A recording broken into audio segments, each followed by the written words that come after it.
Okay, Julio's joined us. Yeah, and we actually need to start if possible. Of course, we could start right now if you want us to. Okay, I will be here in the background. I will be muted and I will shut down my camera. But if you need anything, let me know. Audience can address you with the questions through the Q&A, which will appear. I will keep an eye on it to prevent any possible Zoom bombing. I wish you all the best and I'm looking forward to hearing you all. Best luck and thank you again. Thank you. Thank you. Okay, good morning, everyone. This is our very first panel together. So I will be in charge of introductions. It is my privilege to say thank you to the committee for this wonderful opportunity to present to you micromobility during COVID-19 lockdowns, borders, and community resilience.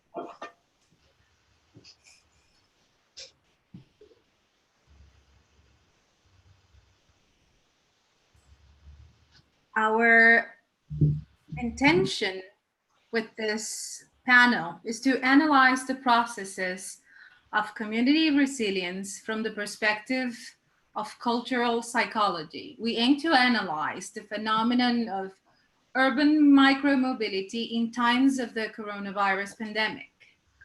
We will use the theory of borders to address this liminal phenomena in the new ordinary life conditions. In order to do so, urban transport measures from governments in 2020 will be compared with Google and Apple mobility data to better understand community resilience in residential travel. We will also propose a new political and social psychology scenario where public transport agencies make decisions based on citizen participation and engage resilient communities to create micromobility data.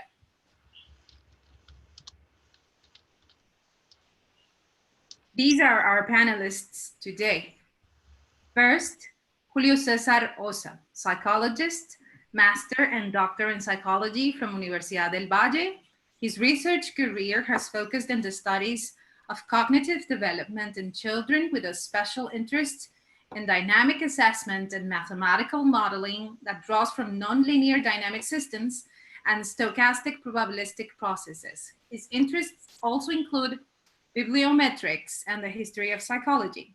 Ossa is currently leading the research project History of Developmental Psychology in Colombia, funded by ASCOFAPSI, and is conducting research in different kindergartens in the city of Cali, funded by University of San Buenaventura. Ossa is a recognized editor by Conciencias Publindex and is in charge of the direction of the Guillermo de Ockham magazine. Editor of the newsletter of Division 18 of History of the International Association of Applied Psychology. He's also a member of the scientific committee of the book Serious Innovations in Qualitative Research, published in Aalborg in Denmark. He's also an associate member of the American Psychology Association, and he's a member of the working group on history of psychology of the Inter-American Society of Psychology and the Ibero-American Network of Researchers in History of Psychology. He's also an evaluation partner of the Administrative Department of Science, Technology, and Innovation in Colombia called Ciencias. Next, we have Luis Garcia-Mora. He's a psychologist, specialist in intervention with families. He has a master's in education and human development. He's a senior PhD student in complex thinking. Currently, my colleague is a curricular advisor and research lead at Universidad Santo Tomás in Bucaramanga. He's a professor for the Masters of Education at Universidad Cooperativa de Colombia and Universidad Autónoma de Bucaramanga. He's a professor for the Masters of Victimology and Reconciliation with an emphasis on human rights at Universidad Santo Tomás in Bucaramanga as well. This is me. I am a Colombian psychologist. It's very exciting to be here. I have a political master's in communications and marketing from Universidad de La Rioja. I have 3 years in government projects related to digital citizen participation and digital education. And I was a former advisor to Bogota and Cali mayors. Now I am a social entrepreneur at a company called Chispa. My fellow colleagues are Alexander Londoño-Navarro. He's a psychologist from Universidad del Valle. He's a senior master student in psychosocial intervention at Universidad de Barcelona. He has 8 years in digital communication experience with STP networks and is currently linked to the psychology of the arts at Felicita Movies in Cali. He's an empirical musician with an interest in culture and politics. And finally, Mauricio Tenjo-Solarte. He's a psychologist from Universidad del Valle. He's in charge of the Australian Cultural Psychology Platypus, and his professional experience includes supporting children with disabilities from disadvantaged backgrounds, designing and delivering professional workshops to meet corporate goals, and coaching professionals in organizations to meet their corporate goals as well. Why are we here? The purpose of this panel is to present several points of reflection around micromobility as a phenomenon of social life, which is intertwined with our cultural tissue and allows the construction of subjectivities and intersubjectivities in everyday life. This panel will first attempt a definition of an object of discussion, which is micromobility, within the context of COVID-19. Then we will present the vision of micromobility through the lens of political psychology, political subject, and community resilience as a way to understand the phenomena in the pandemic response. After that, we will present the theory of borders within an interpretation of recent government measures for mobility in the context of Colombia's response to the virus. To finish, we will present a common question and discuss it briefly. Here we go.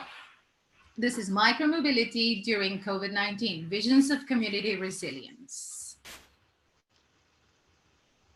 Countries around the world are facing the coronavirus pandemic, with many seeking measures of social isolation to reduce infection speed and prevent health service collapse. After the World Health Organization declared COVID-19, cities look desolate, and our post-lockdown world has had to deal with a new normal. Protection policies and people's fear of being infected have forced them to avoid social contact. Micromobility seems to have become a resilient response during COVID-19 lockdowns. I will try to analyze it, describe it, and present its phenomena as an object of study for this panel to further explore. Let's begin with a definition for micromobility.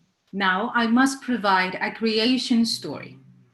The story of this concept starts with Horace Didier in February of 2017.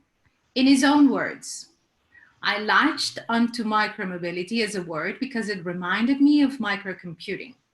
Microcomputing was a formative idea when I was young. It really did affect what I chose to do with my life. And so recently, when I perceived what amounted to micromobility, I made the association between the concepts, and the word fit beautifully. Microcomputing didn't just affect me profoundly, it also changed the world.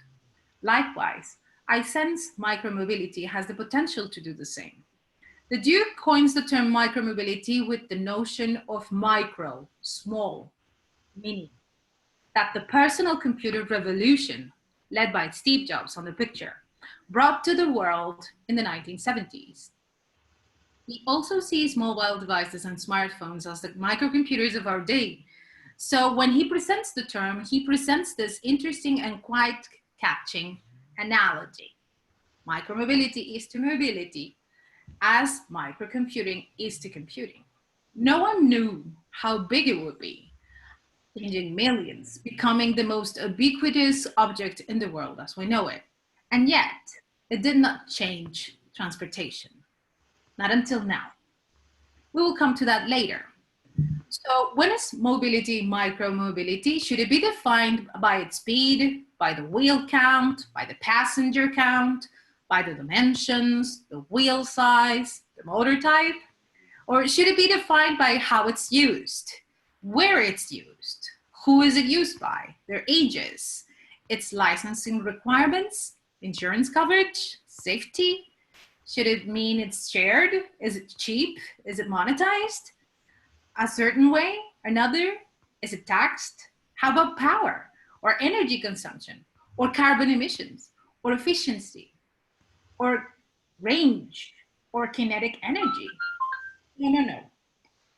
That's not how we're gonna use it. We move in a human world. This is a psychology event. We should consider then its human purpose, not a technicality. Therefore, micromobility should be defined around what is unique about its goal, moving a human being. It's defined first and foremost as personal mobility, whose utility is to move its occupant. Urban consumers already value and use solutions for shared mobility, such as car sharing, ride sharing, and e-hailing. What's more, micromobility appears to make people happy. It's faster than car-based trips in many situations, and users often say the freedom of being in the fresh air, traveling to their destinations while avoiding traffic jams, puts a smile on their face. Micromobility is perceived as intuitive mobility by design. It's easy and liberating to buzz through traffic. It's really quite simple. People feel rejuvenated, and the experience takes them back to their first time riding a bicycle or a scooter. But there is also a question of borders and political activism and resilience in the human being who chooses to use it. Micromobility offers maximum freedom of mobility, single passenger, no time schedule, no designated stops, and its minimalism is to do so in the least impactful way. It's very sustainable. Its minimalism means it needs to leave no trace of itself, no carbon footprint, and ask the least for itself. No big station or huge infrastructure in the curb is needed. According to a paper published by Polis in 2019, right before COVID-19 started spreading, the need for changing cities became an opportunity for new approaches. Things were changing fast, and micromobility was becoming a key piece for sustainable urban mobility policies and planning, mostly for two reasons.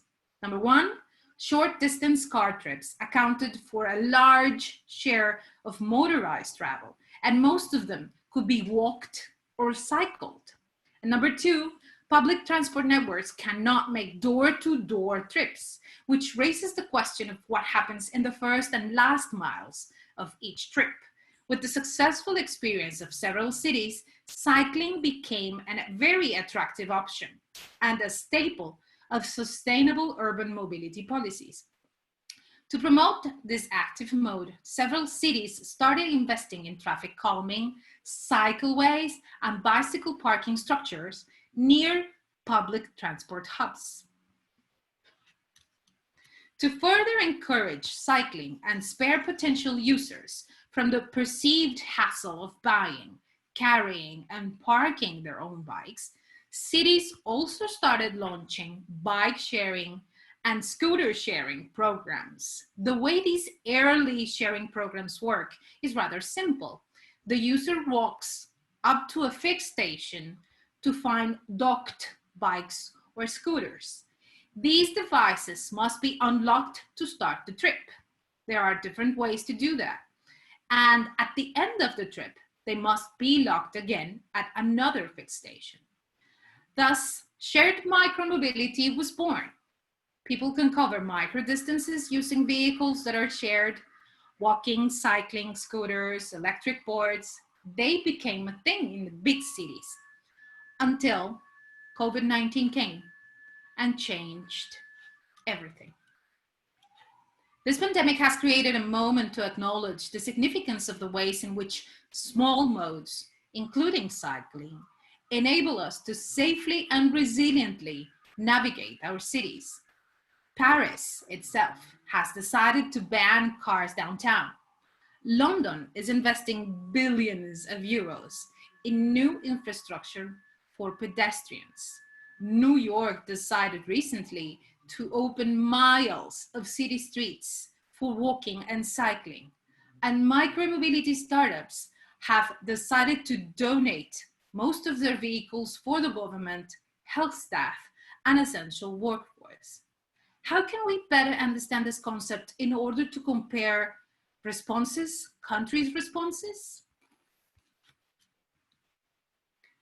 Let us analyze micromobility from three simple variables: space, frequency, and distance. Micromobility entails a notion of personal space, a kind of personal bubble, if you will, in which you decide to travel. There can be no two passengers on micromobility, according to Graneth in 2020. It also expresses a relation with a frequency of travel. Most people in cities do not own cars. It means more people need to travel using alternative or public solutions. With most urban trips clocking in under 5 kilometers, micromobility presents a perfect and affordable opportunity for people to move in the cities. It also entails small distances. Micromobility is often referred to as short trip or residential travel. While during COVID, the most common advice remains to stay at home and limit travel, having reliable, affordable choices for that short travel matter now more than ever before. When governments shut down public transport and enforced lockdowns, traffic came to a full stop, including public transportation. In order to help officials see how the citizens were changing their mobility behavior, Google and Apple decided to launch an initiative called COVID-19 Mobility. The data from these companies would help leaders see if micromobility has become the new normal during lockdowns. Space, distance, and frequency will be analyzed next to compare Colombia and the United Arab Emirates, two very different countries with different travel behaviors and economies. Let's begin. Our data corresponds to May 13 to May 16, 2020. As the United Arab Emirates had eased down lockdown measures and people could use public transportation, provided a face mask, dine at restaurants while social distancing and shopping for the Ramadan, Colombians, except for essential workers, were still in mandatory lockdown. Cafes and restaurants were only providing deliveries. No public was allowed. And public transport stations were open but restricted, and malls were completely shut down. The only positive change in the data is both residential, 21 to 23% more people were staying at home or near it. When we consider space and start moving more around our house or in it, we see micromobility, short travel, and residential trips become the norm. More people stayed at home despite lockdown eased measures in the United Arab Emirates. Micromobility became the response to protect this personal bubble. Another very similar variation in both countries' data was public station mobility. 59 to 61% less trips were public transport in Colombia and the Emirates, even though stations were opened with disinfection, mandatory face masks, and social distancing was enforced by authorities in both countries at the time. Space, personal space, became a major concern, even though lockdown restrictions were different, but also distance changed. During the full period from April to May, to take a bus or metro tells us avoiding public transport for longer trips became a priority for more than half of the population. Why was that? A UK survey asked people what they do when their government started to ease lockdown measures. Their answers were something like this. I'm hoping that more people will walk instead of using the car for short journeys. I also hope that a lot of people currently working from home continue to do so, as it means there is far less traffic and less pollution. I think I will be reluctant to use public transport once restrictions are eased because of the close proximity of people on trains or buses.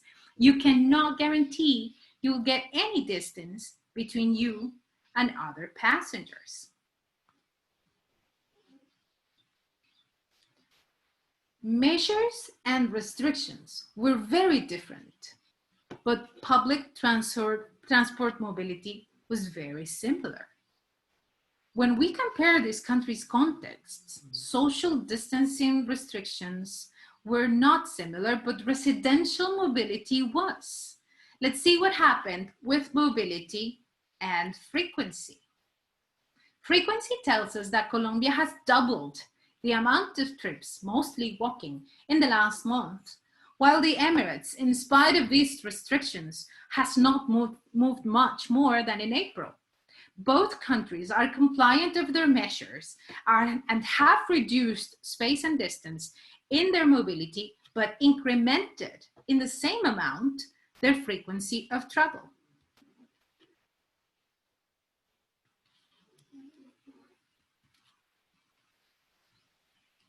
And even though Colombia started its lockdown in late March, the frequency of travels has incremented significantly in May for both countries, with citizens clearly moving more.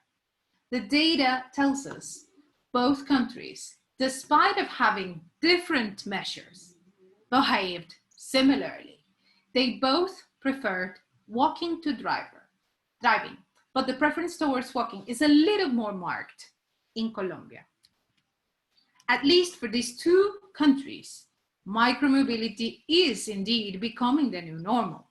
Remote work, urban gardens, walking and cycling have become alternatives in the face of restrictions and fear. This expression of individual choice comes also in the form of close to home or residential mobility, or even moving across shorter distances in smaller vehicles.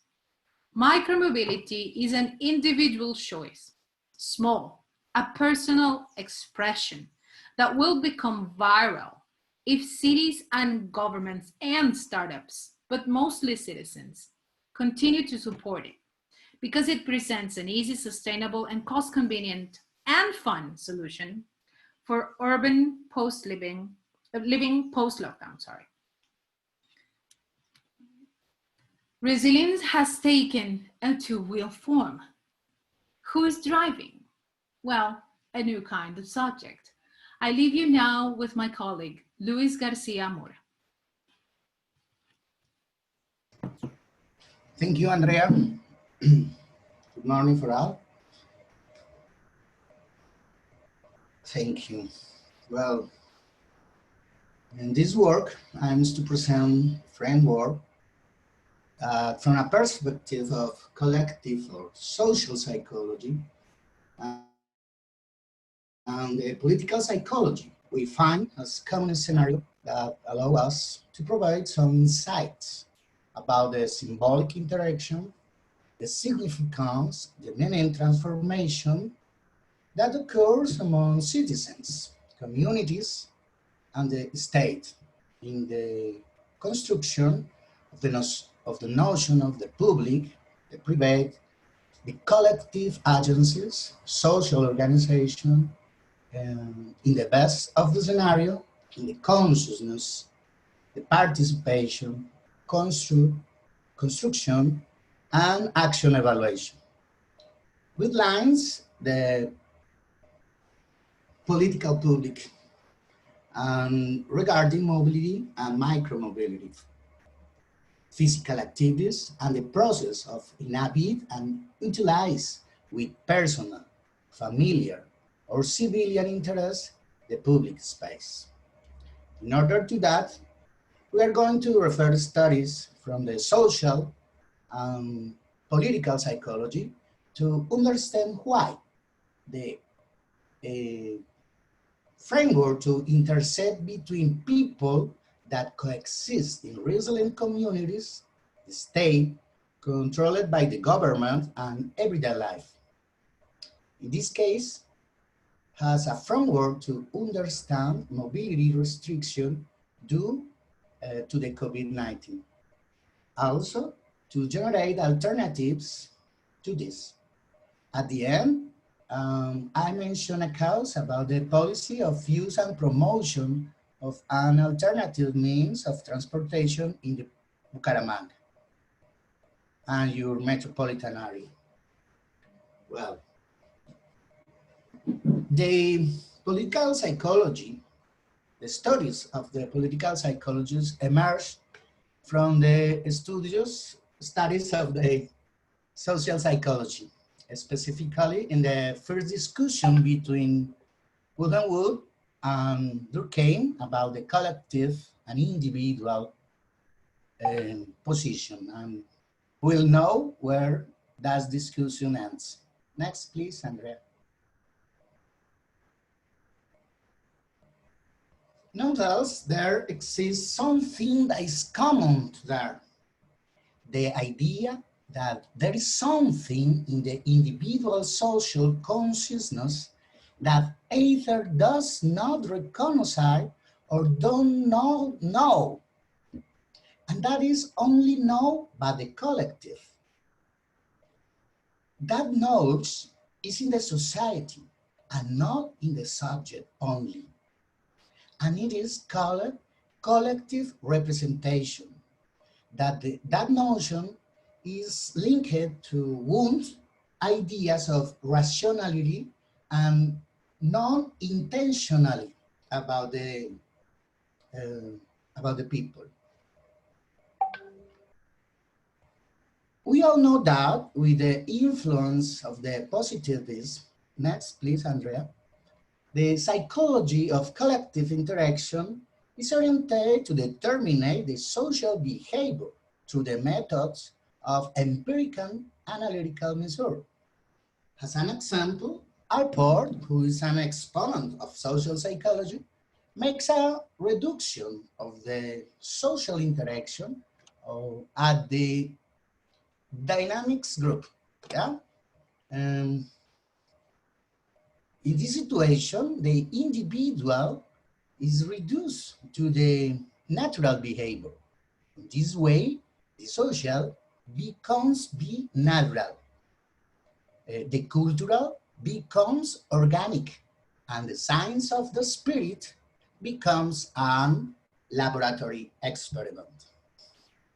In the 16th, there was a hot crisis in political psychology because of this closeness as industrial model of efficiency and efficacy, competitiveness and productivity. For this reason, they were not aware of other aspects than enjoy the free time, the contemplation, the transformation of social conditions that oppress everyday life. Forgot that. Nowadays, the collective psychology has not has not been delinked from that model, but our position is far from this perspective, and it's located in a scenario where the social object is conceived as some time that acquire meaning for two experience as a result of the interaction between them. Nonetheless, the existence of meaning in the interactive process do not imply that the participant know it consciously. The symbolic dimension has a meaning that is not symbolized. High has meaning but is not significant. There is an inconscient social representation. The social psychology and the political psychology, that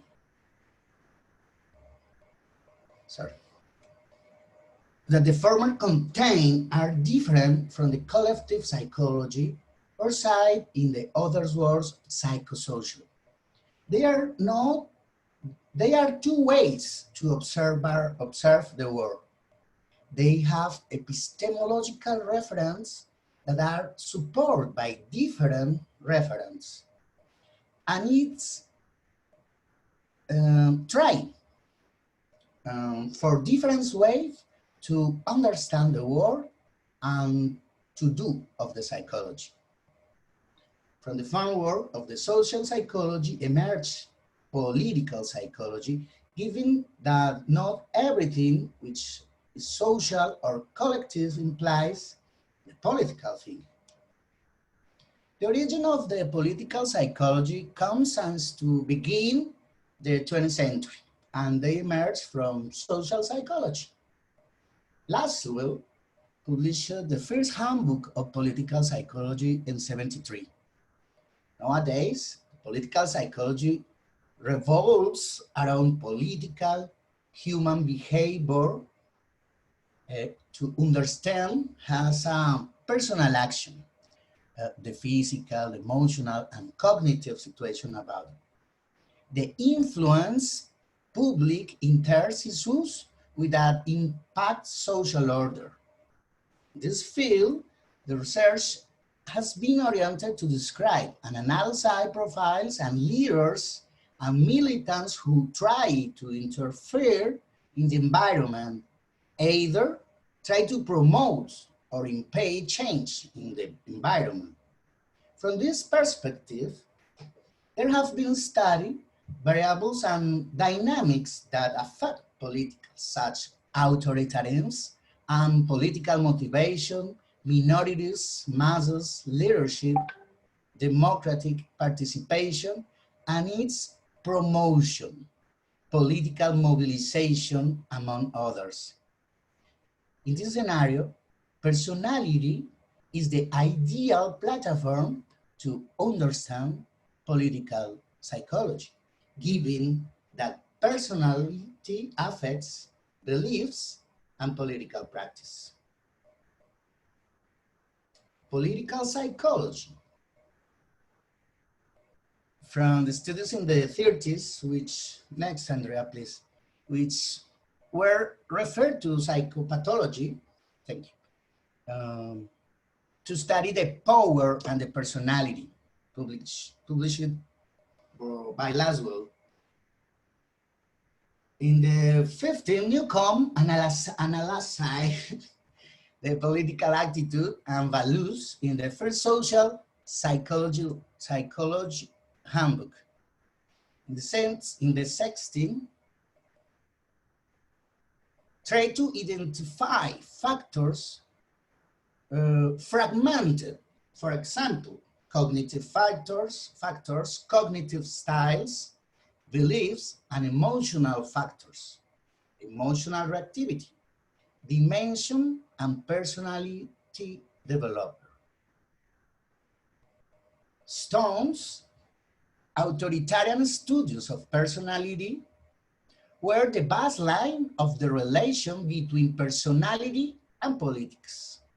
The Berkeley Group, for example, was in charge of measuring political and economical conservatives. This group received critics because they homologate the authoritarians with ultra-right ideologies. For example, Wilson and your scale of conservatives asking through the bifactorial analysis of the attitudes, be research through the exploration of the cognitive styles, Grammy too, who propose the variable of construct which describe the authoritarian's behavior. Custom, for example, propose a model that reduces the importance of the personality, conjugating the cultural and the historical with the basic needs, belief system, sociocultural learning, ideology, and political activism. From this moment, the political psychology go interested determine the causes from the people move to acquire political commitments. Why establish the difference between competence and efficacy. McLuhan suggests that the base of motivation, achievement, power, affiliation, and others is learning the sense of efficacy. The sense of efficacy. In the 18th and 19th, next please, Andrea. Next, please. And in the night, the political psychology tried to go beyond the institutional system and analyze citizen participation to improve well-being of the community, especially of social, ideological, and political movements. Next, please. There it gains strength the representation of the public, private, and the intimate through which it is constructed the representation that determines political action and everyday life from the field of political psychology. From this scenario, more interested in individual behavior oriented by ideological beliefs. Emerging question likes. Next, please, Andrea. What is the role of the socializing institution? What and how are constructed new meaning and conscious or unconscious meaning about private and public? How are instructed this new political representation in the actual COVID-19 crisis? What is the role of the people, the families, communities, activists, groups, society as a whole, and the state? What is the role? How do transactions of meaning among individual on laminar age represent this dialectic relationship between private and public? How to promote a social culture that favors an active role of the citizenship? About the freedom, as well as from this responsibility regarding empowerment, participation, and ability of making decisions and take action in the construction of the new realities? How to promote the participation of the citizens and the collective social in the decision that affect them? For example, public policy regarding living in a territory in a moving from into it. what does happen with social, individual, and political behavior regarding complex and changing relationship about mobility and micromobility? What is the role of the psychology, of the research psychology in this scenario? What is the role of the political psychology? Next, Andrea. Thank you. Well, I want to speak about the collective psychology to understand the public and private to express the micromobility during the COVID-19. The collective psychology, from the focus of the symbolic interaction, brings really has an intersubjective process of communicative construction. Communicative construction. The main object of this study is the interaction and who it makes has an objective sense in human expressions, such as territory, implicit and explicit agreements, music, arts, mobility, micromobility, the city, the transportation, the works, and lifestyle. All of this culture is our culture that in a complex way mean concert and conflict and constitute a form of think and feel, generating an environment, different types of the spirit of the age. News, zeitgeist. This is done when talking about mobility, it will have to appeal the sense that it has for the actors of social tissue. So think from the scenario of collective psychology are interested in the issues that produce the public scenario of society.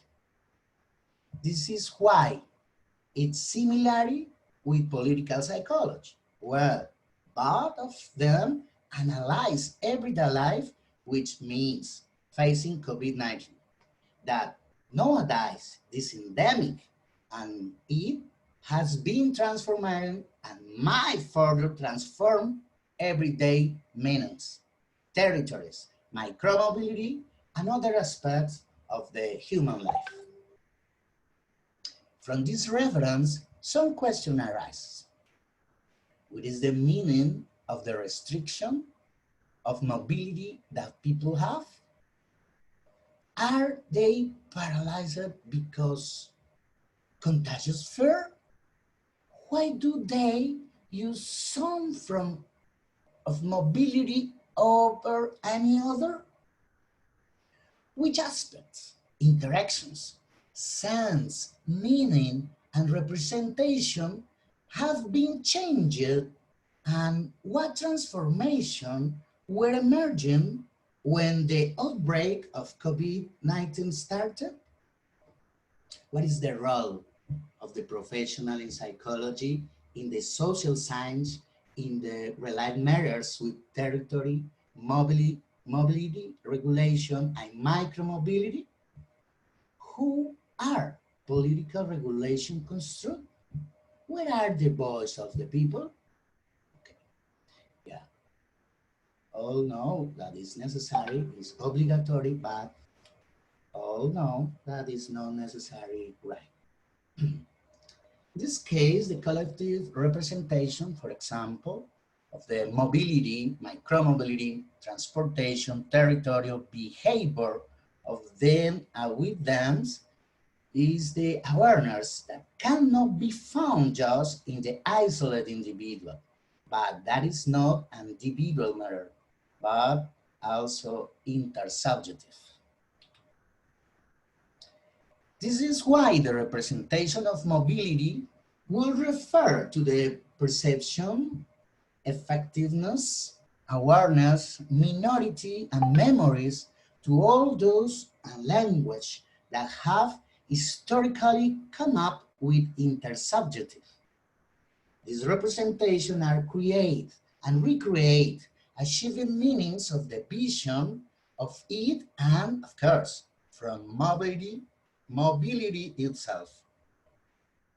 It is necessary to remember all process of socialization proposed with Berger and Luhmann about the object and memories. This is about subjectivity and objectivity.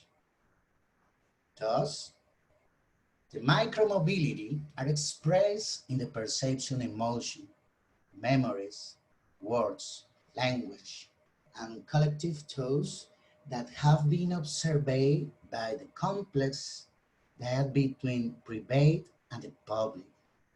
Likewise, mobility represents the behavior that is prevent dialogical intervention public and private.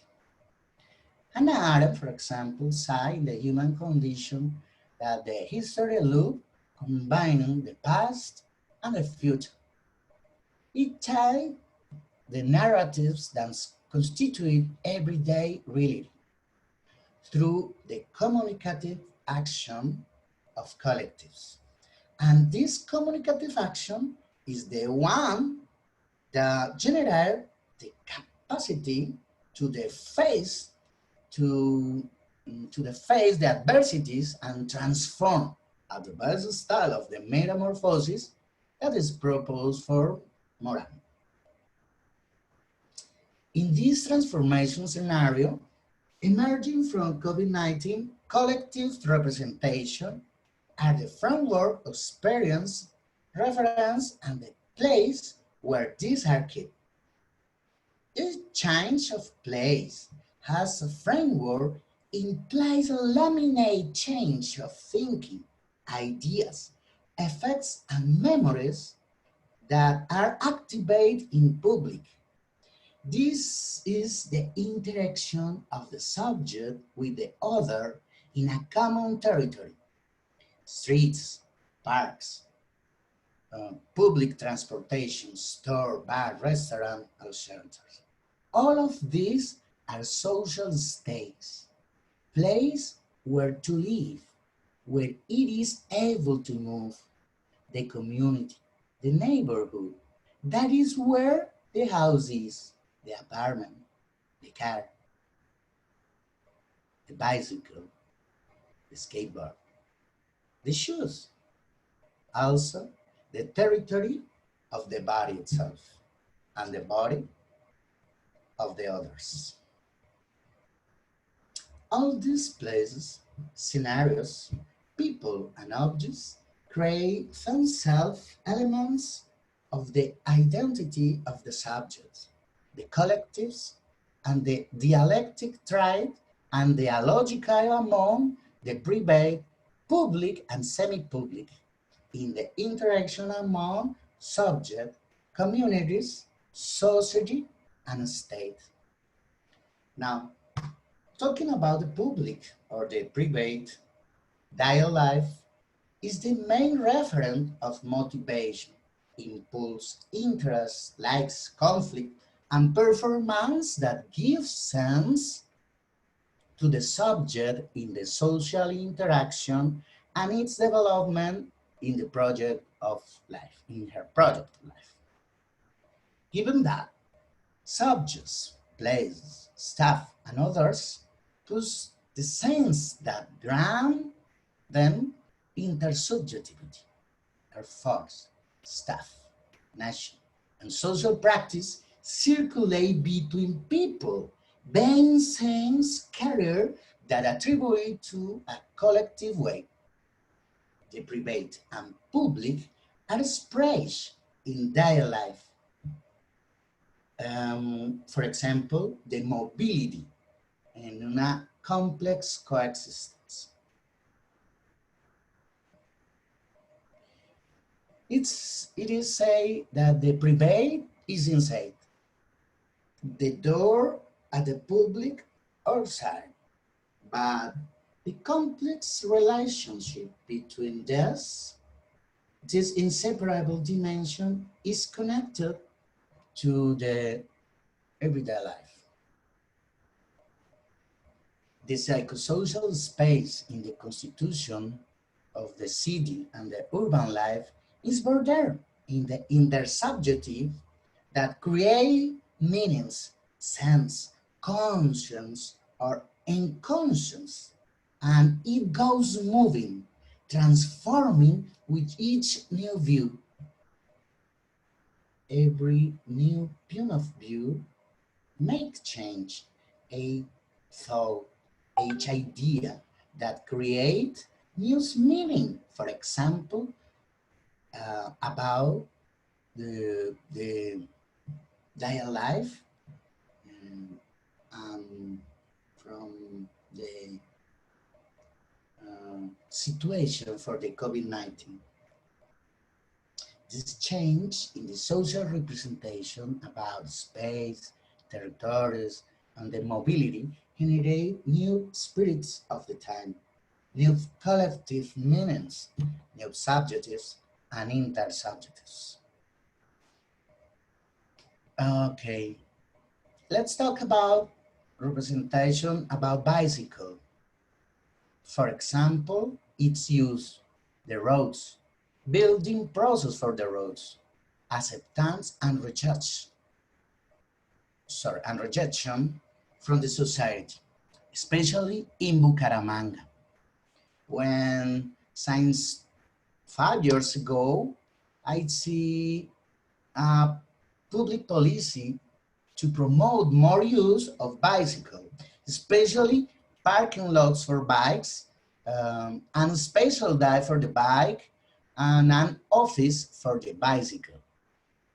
In consequence, about a year ago, it was implementing the pilot plan from the public system of the bicycle.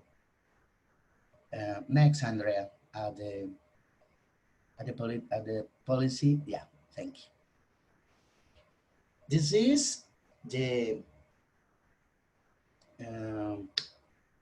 policy public from use of the bicycle in Bucaramanga. It was implemented the pilot from the public system of bicycles in Bucaramanga, who proposed is rental for bicycle for the micromobility. Her name is Metro Bici. This strategy gave good result, but did not continue. This model is probably repeat in all the country. From the COVID-19, the mobility in the city go down, and the countries and the communities don't think about the use of the others' transportation. Why the people don't adopt the bicycle as a means of transportation in a growing city? That's the question. Which are the representation associated with the use of this means of transportation, not only in people and collectives, but in the cultural imaginary? What is that? Does any hegemonical speak in the social collective, which means any social representation predominantly unconscious that don't allow the development of a political concern? Does there exist any interest to build or manipulate this intersubjective sense?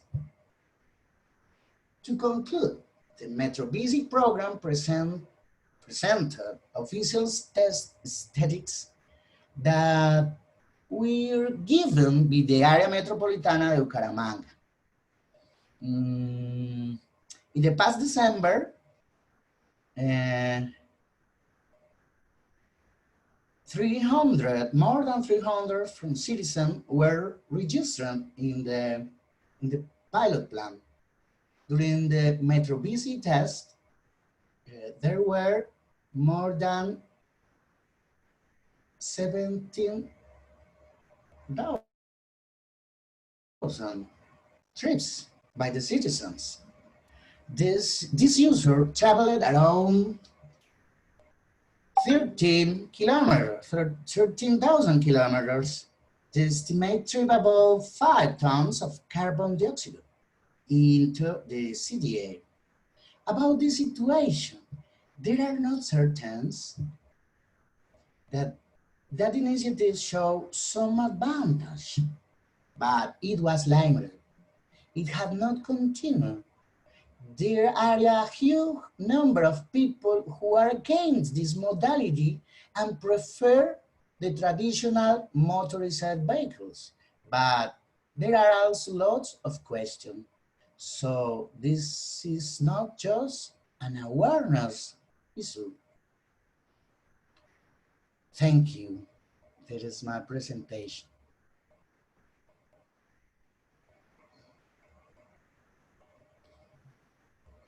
Thank you, Luis, for the wonderful analysis from political psychology and cultural psychology. Now we're going to present how this resilience deals and negotiates with the theory of borders.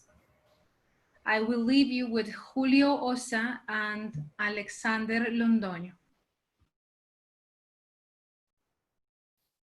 Thank you very much. Hello to all attenders. My name is Julio Cesar Ossa. I'm from Colombia. I currently work in the Fundación Universitaria de Popayán, and I am editor of newsletter division International Associations Applied Psychology. I am the editor newsletter. I take this opportunity to introduce my colleague and Alexander Londoño, who help with the documentary research and the preliminary results. Okay, next please. First of all, we want to express our gratitude to the American University of Paris and to the organizing committee to the conference, the psychology of global crisis, for accepting our panel. Micromobility during COVID-19, lockdowns, borders, and community resilience. Next, please. In particular, in this conference, we will try to develop the concept of borders and explain how we understand in front a phenomenon of everyday lives, such as urban micromobility. We will try to analyze the changes in people's mobility patterns in the current situations caused by COVID-19. Next, please. As we all know, most countries have taken measures that restrict the mobility of their citizens. This is the phenomenon we want to observe. Next, please.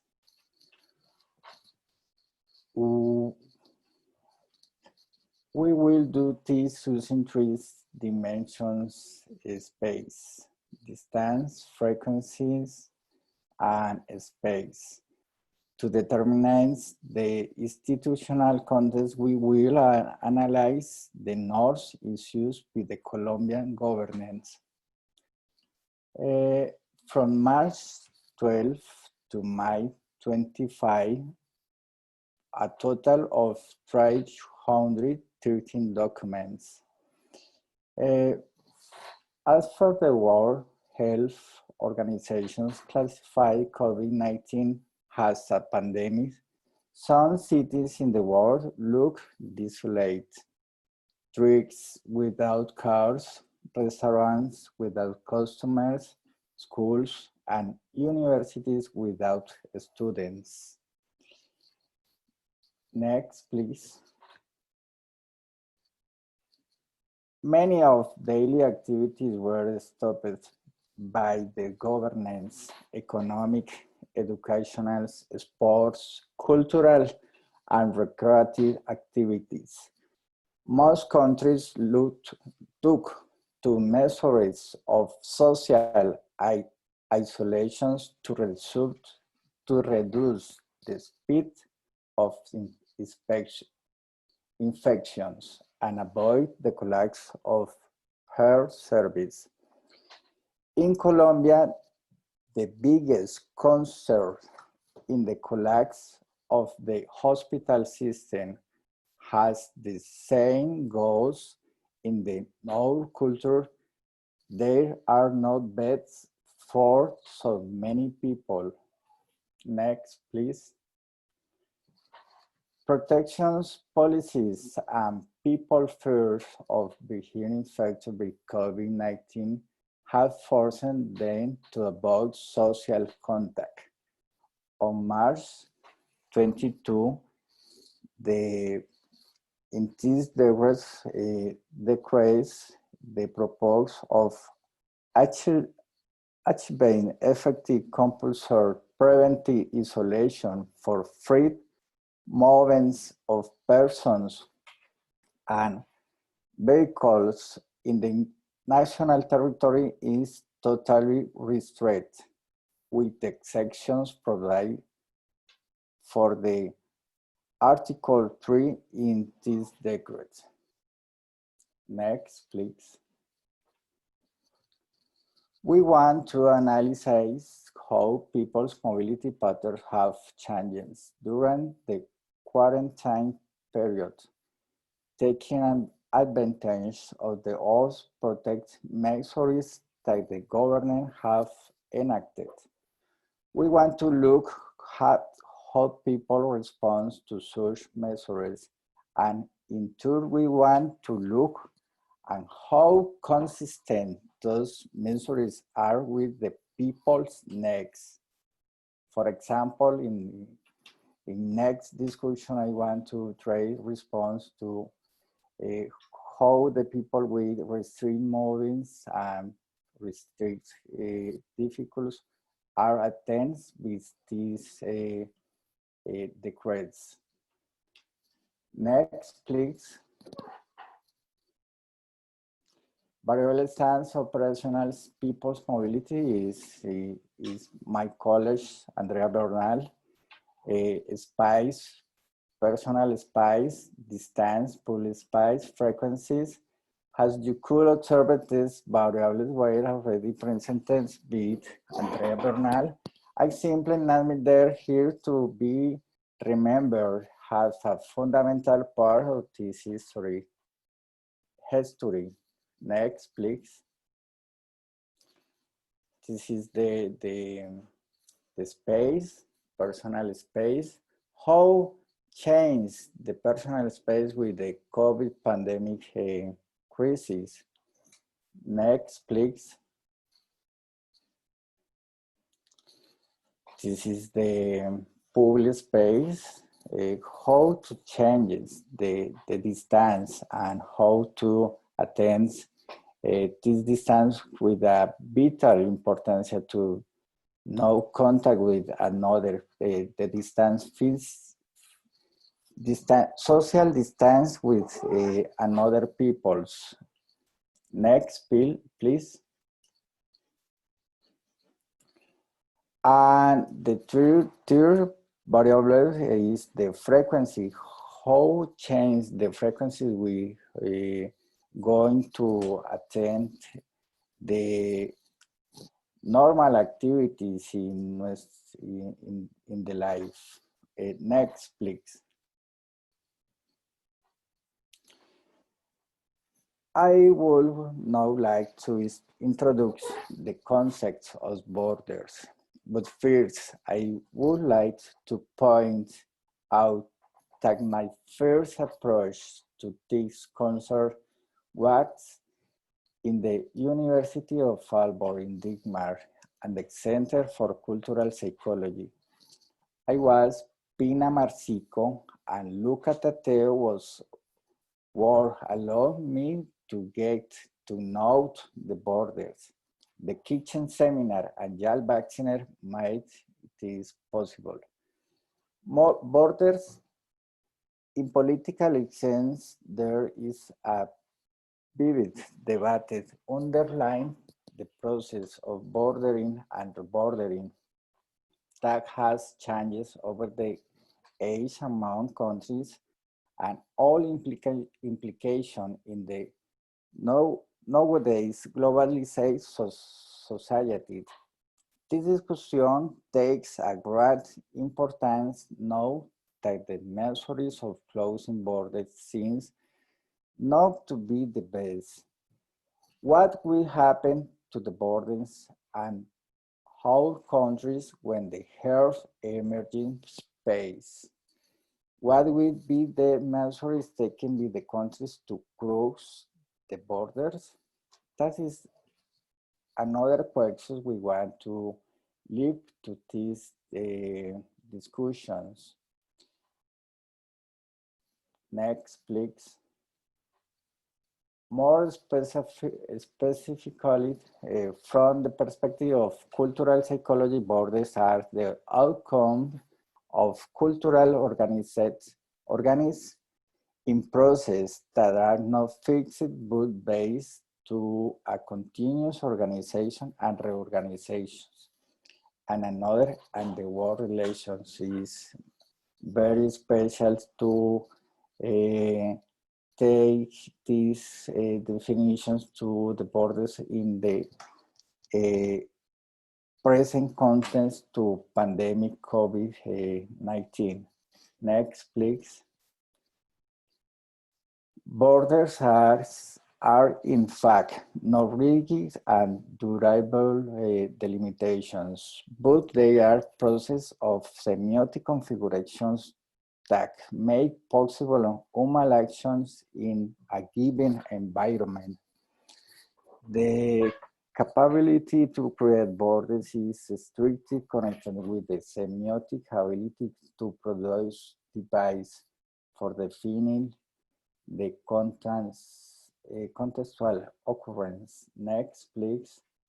As a Balsiner pointed out, cultural psychology contributes to reflect on the borders in the human life as cultural constructs years. They stop and enable a movement, regulate power relations, create new horizons for the human actions, provide a structure for the mind. Borders acts through a scene-making process and they are temporary structures for the purpose of hierarchical organizations of acting, behaving, feeling, and thinking. Next, please. Bearing in mind that theory of borders affirms that social and cultural reality is built between limits and continuities. We would like to ask in the sense the following: how do the self originate, and more specifically, how fear of COVID-19 and regulatory measures will create new senses of self.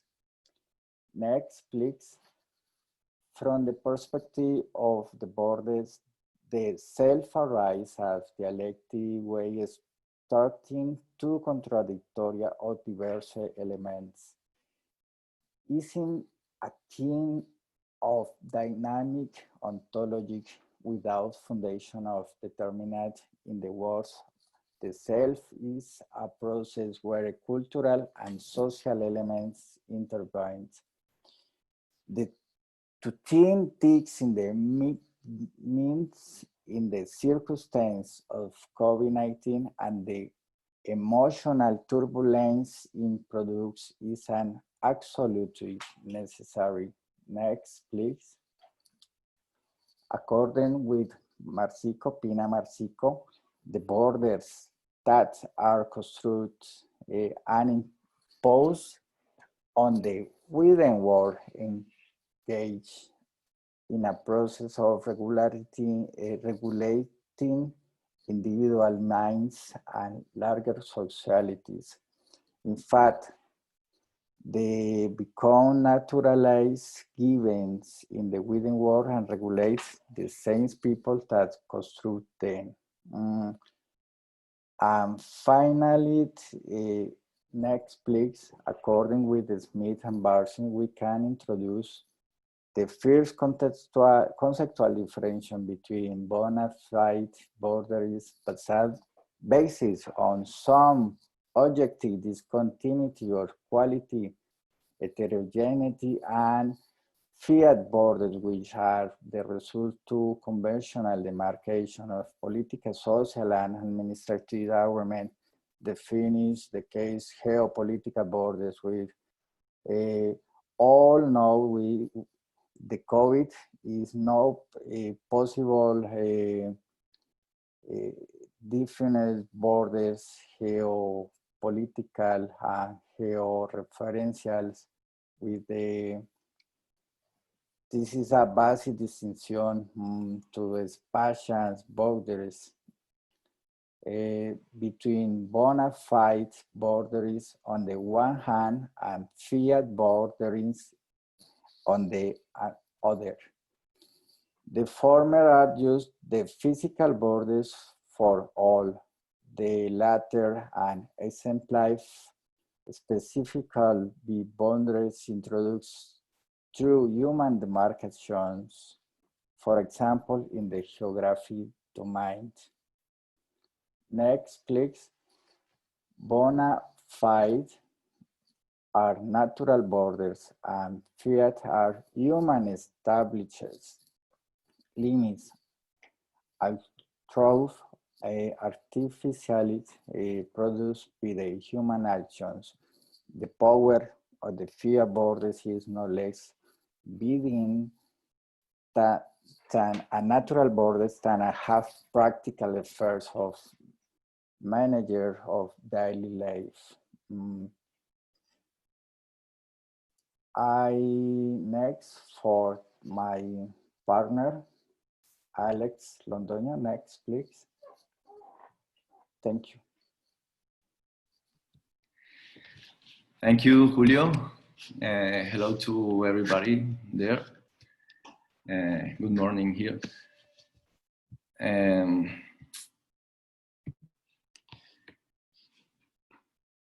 To articulate the notion of resilience to the borders concept, we can think of the liminal space. That is the transitional moment after a break with everyday life until its operation recovers in a new state where the person adapts to the altered environment. The concept of resilience is brought from physics and mathematics, where it describes the ability of a material or system to return to equilibrium after a displacement from its natural state. It is not precisely returning to a natural state as before, but to a natural state of adaptation to the environment. In terms of mental health, it would be to regain psychological well-being and quality of life. Next. Thanks. Liminal transitional period.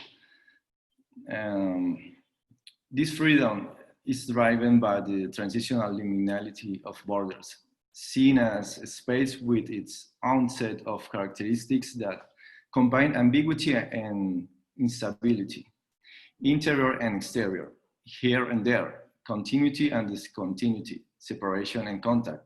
This is the Luca Piccione and Balciner 2017 and Marsico 2016.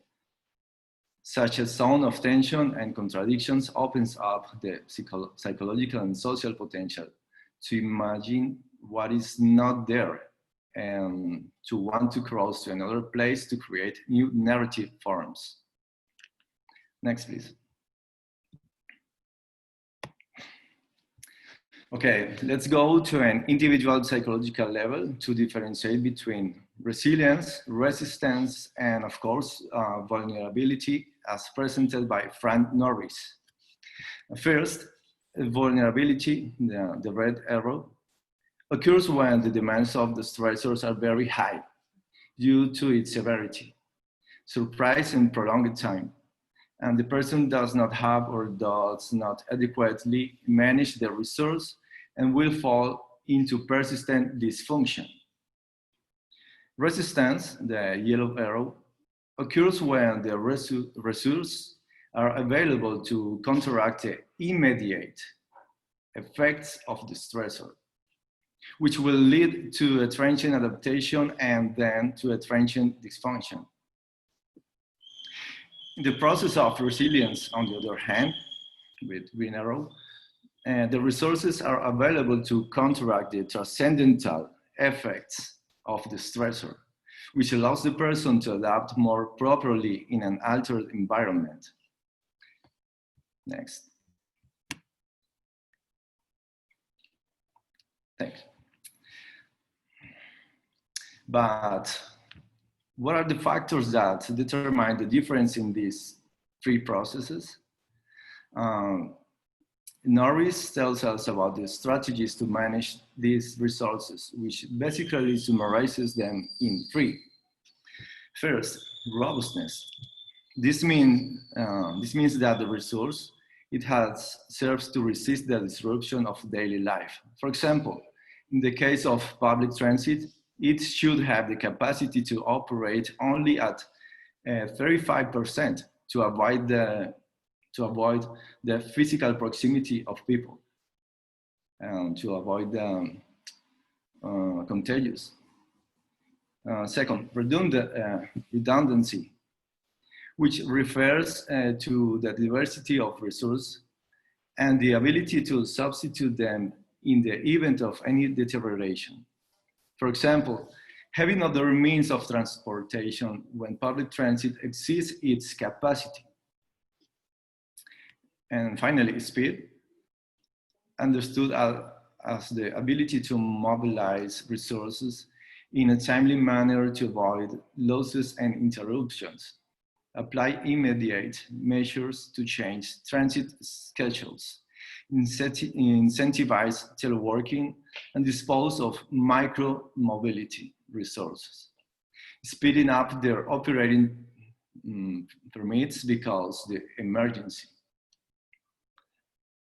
Next.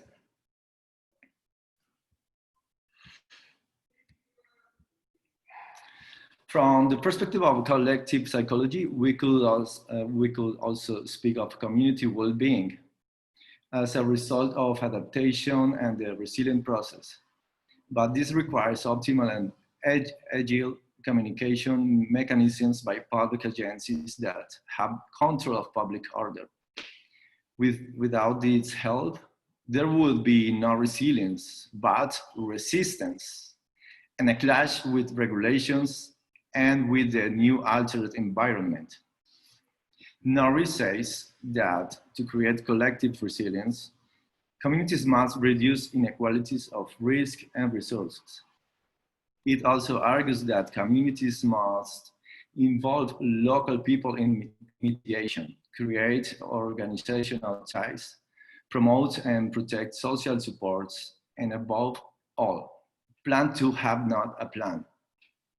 That is, be willing to change and spontaneous reaction, which requires flexibility and decision-making skills. From here, we want to analyze one of the crucial points of the protection and security measures to prevent COVID-19 infections from government guidelines and regulations covered by the Colombian Constitution. Next.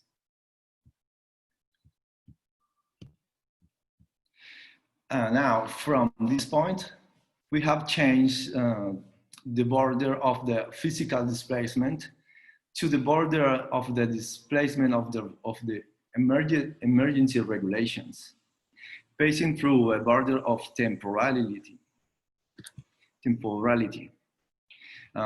placing the first order of the emergency as a rupture, which caused the decrease in mobility as well. We will see in the graph next. Here. We also see how, from a series of regulations in a kind of liminal state, the transitional period will generate vulnerability and exhaustion of resistance response due to confusion and false hopes of completion to the restriction towards the Colombian community. Next.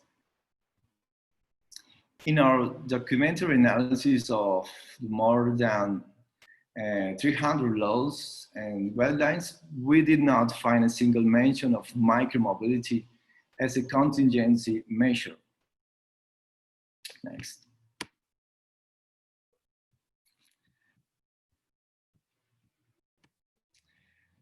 Rather, in the measures of the mayor of the Colombian capital, Bogota, we find a decree where she mentioned seeking support and help to promote these means of transportation, which says the following. Next. It is necessary to have additional tools in the short and medium term that encourage and facilitate micromobility. In this sense, micromobility vehicles become a crucial tool to achieve their recommended social distance in order to provide their mobility alternative to citizens and promote the reductions of pressure in the transport system, which is why necessary. Thank you. Now we're gonna go to the discussions and the questions. Thank you. Thank you, everyone, for this incredible presentation. I have the role of moderating our discussion towards this first question, and then we will go to the Q&A section. The first question is, what is the role of psychology and its many specialties in explaining, understanding, and transforming mobility and micromobility? For the first answer of this question, I will leave my colleague, Luis Erne Garcia-Mora, to answer from a perspective of the political subject, social psychology, cultural psychology.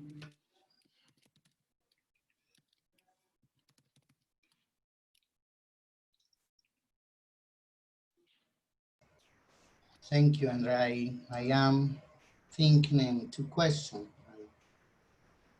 I was to refer.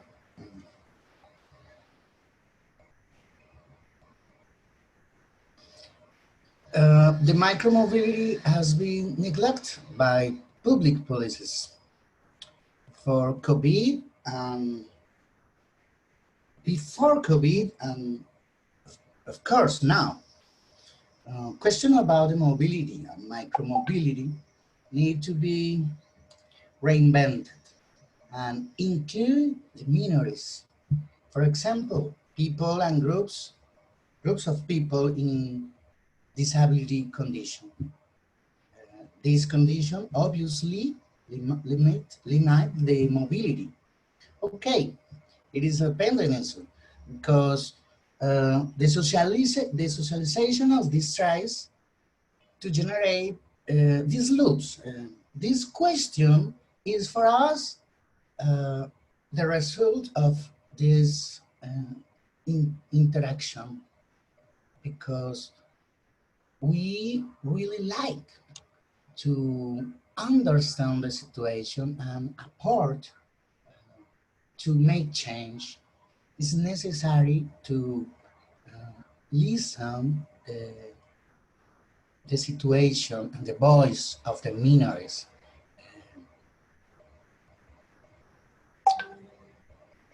Because many people are not into the narrative, the global narrative of the situation. For example, all the people are in the traditional vehicles from the mobility. Nobody speak about the bikes. And the question is very important because don't speak about the people with disability condition. Yeah, it's a question. It's a depth. It's a depth with us. It's my response. Thank you, Luis. From my perspective, psychology needs to discuss with mobility issues because now more than ever, it needs to become passenger-centric and not vehicle or infrastructure-centric.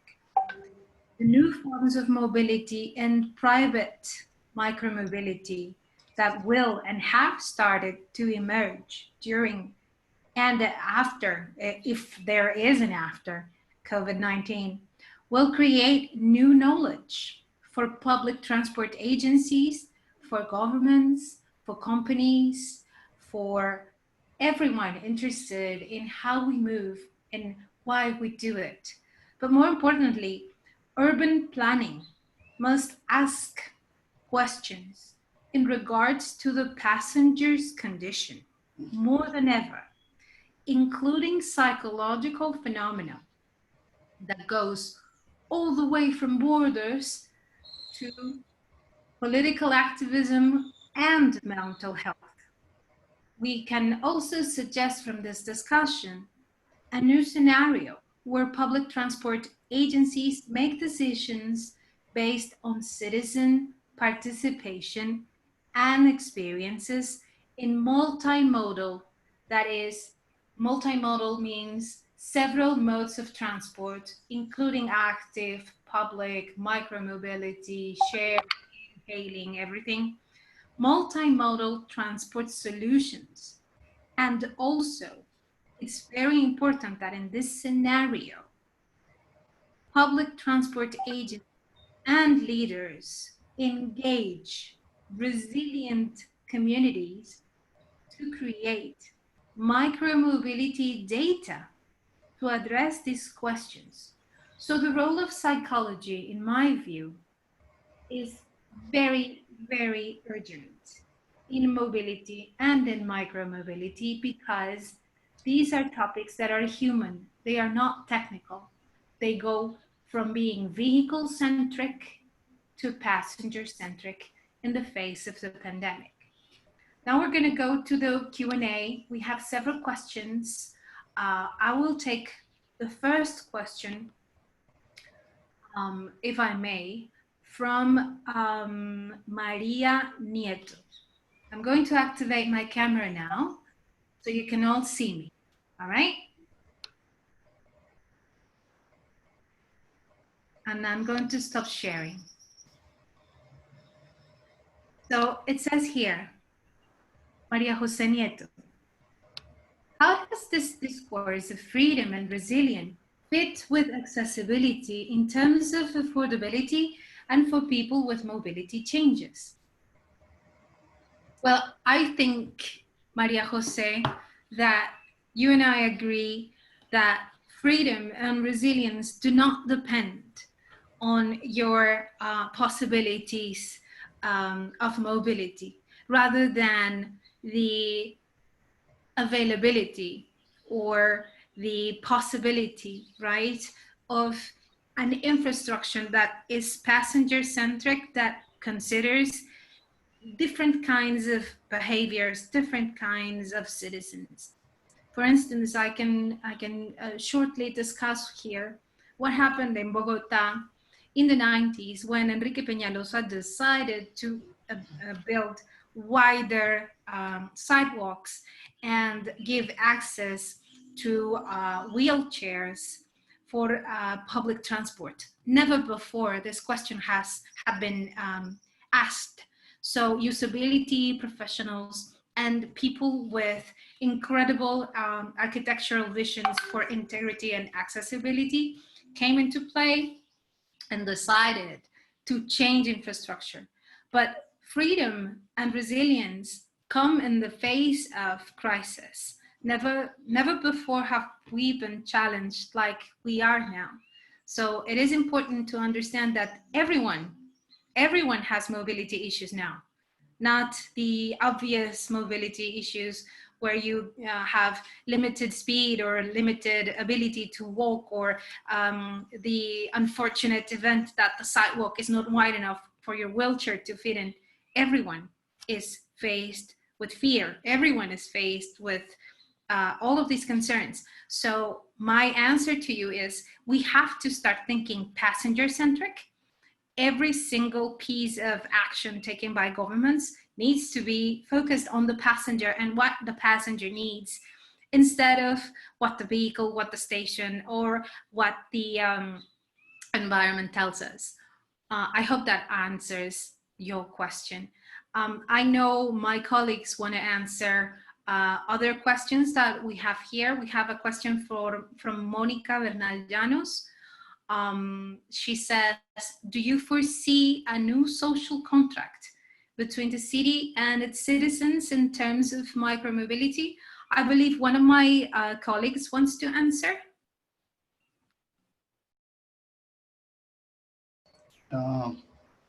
Some things, some idea. The real agreement might be within a group, but its members. That is, permanently, we need review the social accord. In a state, this is the constitution, but in the real life, is the representation to have the people about the relationship. Then this need to review permanently, and especially in emergencies such as COVID-19. There is not a proposal for a transformation. The social agreement is a proposal for resignification. This means to build with all the new representation for the self, for the community, for the interaction between the people. There is not a proposal for a transformation of the agreement. It's a resignification proposal. It's a pretext for review this social accord. Is not proposed for her destruction. Is a proposal for your reconstruction. Lisa.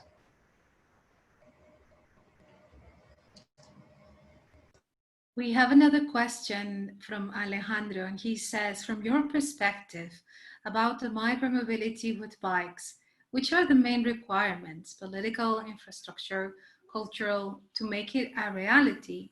Well, I can speak from a little bit of the culture and a little bit of the political, if I may, Luis. I know this is your topic, but I believe that the reality of micromobility is already out there.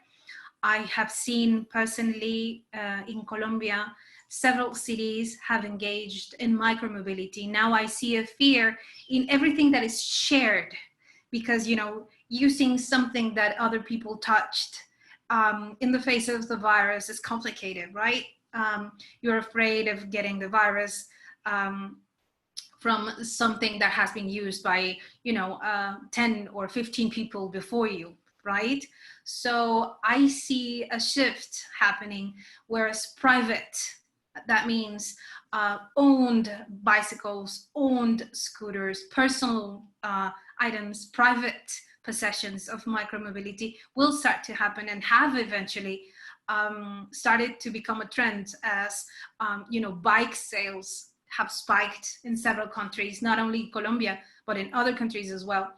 And Bogota, and as my colleagues presented, is a very interesting example of how this culture shift is already among us. I mean, people with the means to buy a car are choosing not to buy it, and instead are choosing to buy a very expensive bike, or otherwise people without the means to get a car are used to using their bikes and are now used to it after years of moving in cycling infrastructure that has been developed over the last 15 years in our country. So I see this becoming a reality already. What will make it happen is citizen engagement, is digital participation, is public policy, and definitely leaders who believe in alternative means of mobility that are not carbon-based. That is my answer for Alejandro. I don't know if you want to compliment Luis or Julio or Alex. I leave the mic to you. Okay.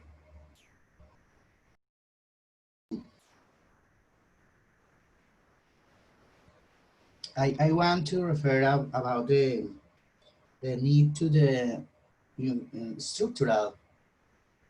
structure condition for the bikes. The routes, the construction of the routes, the vehicles, the stations, but the more important for the establish the bike is the articulation strategy, because have distance between public policies to the motor vehicles and others for the bikes, yeah, and we need trade to integrate this this project. We need advance to the integration of the system of transport. Is the intention in Bogotá, Cali, Bucaramanga, Medellín, but is in the way. I don't know. I try to interesting for these topics because I know it's so necessary to trade with another points of view, because it's not just make public policies from up down. We think the policy publics is from down to top, to listen the voice of the people, to make this integration of the system of transport in the city. We have a final question from Alejandro. It seems the borders among us are going to increase after COVID-19. Will this make us even more distant, cruel, detached, and disengaged with one another? I believe this is a brilliant question. Thank you, Alejandro. I will leave you with Alexander, who wants to give you his answer, and then we'll go from there.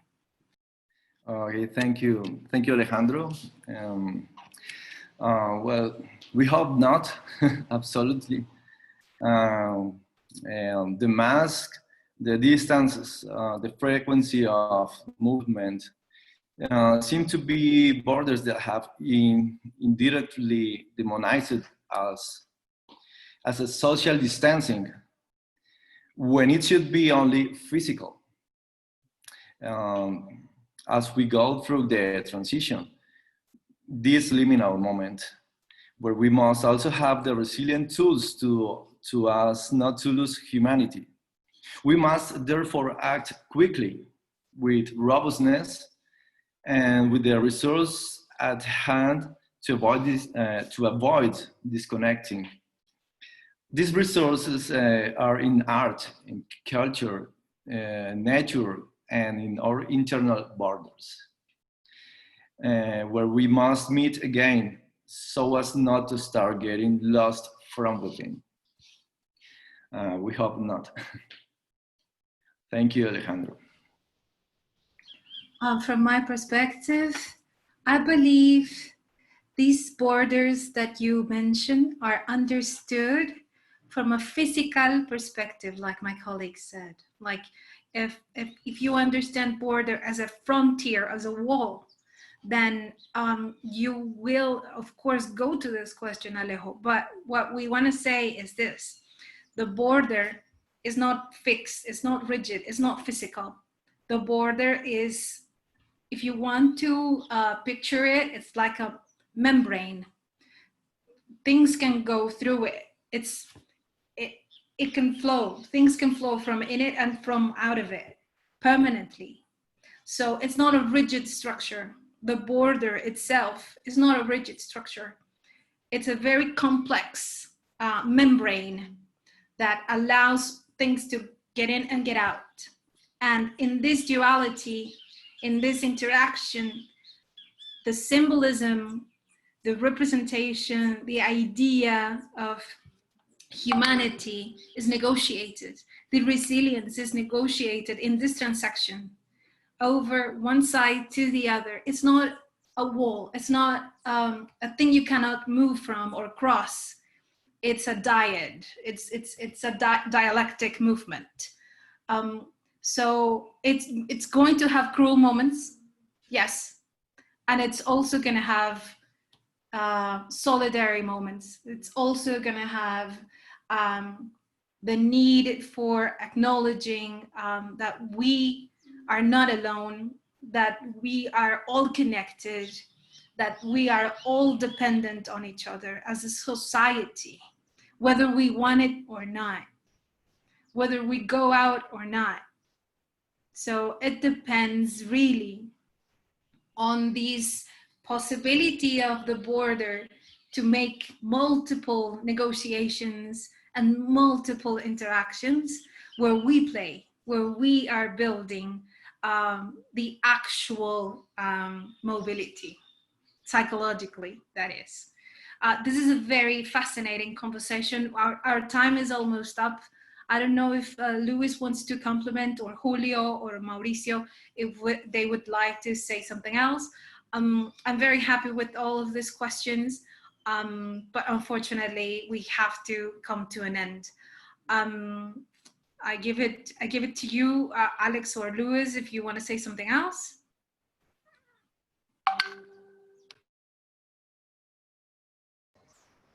No, just reverse your words.